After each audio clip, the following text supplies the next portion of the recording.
The ancient music of Kyrgyzstan, the tiny mountainous country in Central Asia, was at risk of disappearing forever under Soviet rule.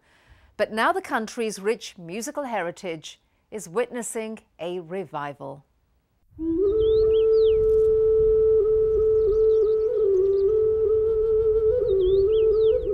Kyrgyzstan in Central Asia.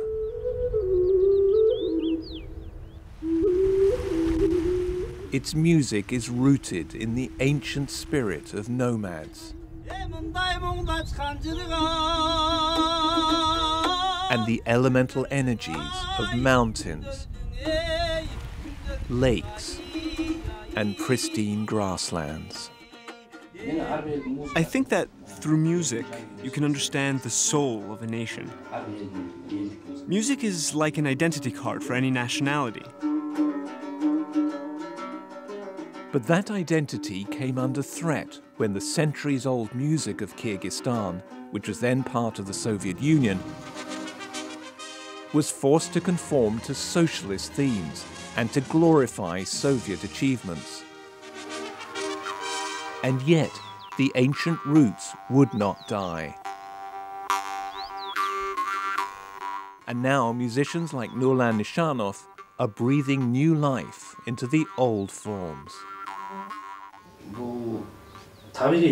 It's something natural. Nobody in my childhood forced me to play Jaws harps.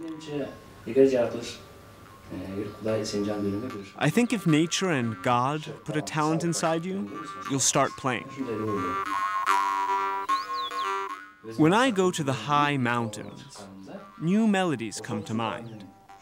I improvise, inspired by the spirit of the mountains. Nurlan and his fellow musicians are slowly reclaiming the country's traditions.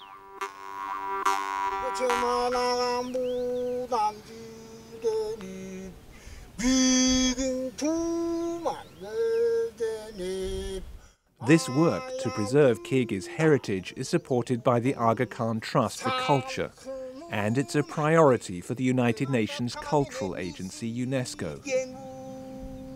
Now Kyrgyz music is being showcased around the world.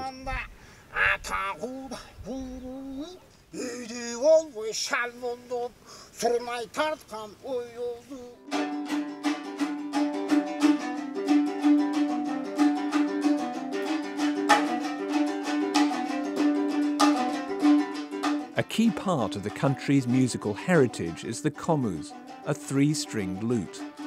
According to folklore, it was created by a hunter after he caught a monkey. Master player Nurak Abdurrahmanov tells the story. The monkey's belly burst open and his intestines got stretched out between a high tree branch and the ground.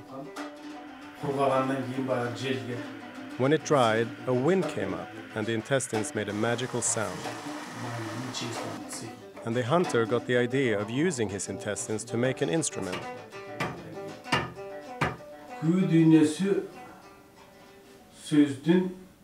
Instrumental music starts where the expressive power of words ends. Words have a limit. They can describe thoughts up to a point. Instrumental music is the highest expression of the Kyrgyz soul.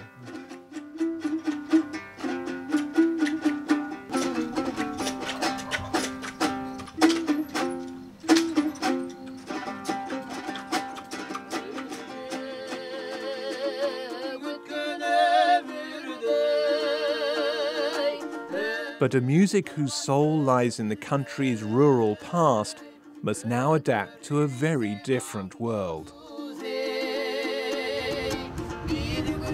The majority of people in Kyrgyzstan today live in towns or cities.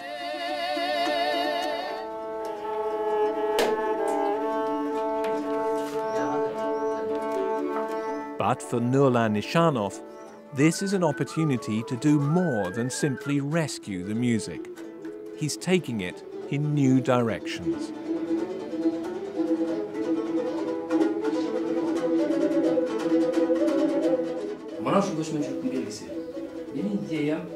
My idea was to create an ensemble without Western instruments.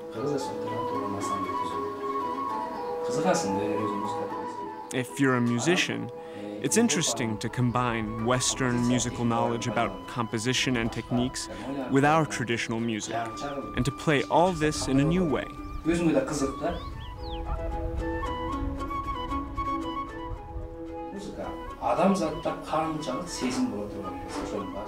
This music is able to express all human feelings. The main aim of music is to cleanse our soul, to direct us to goodness, and to bring us closer to God.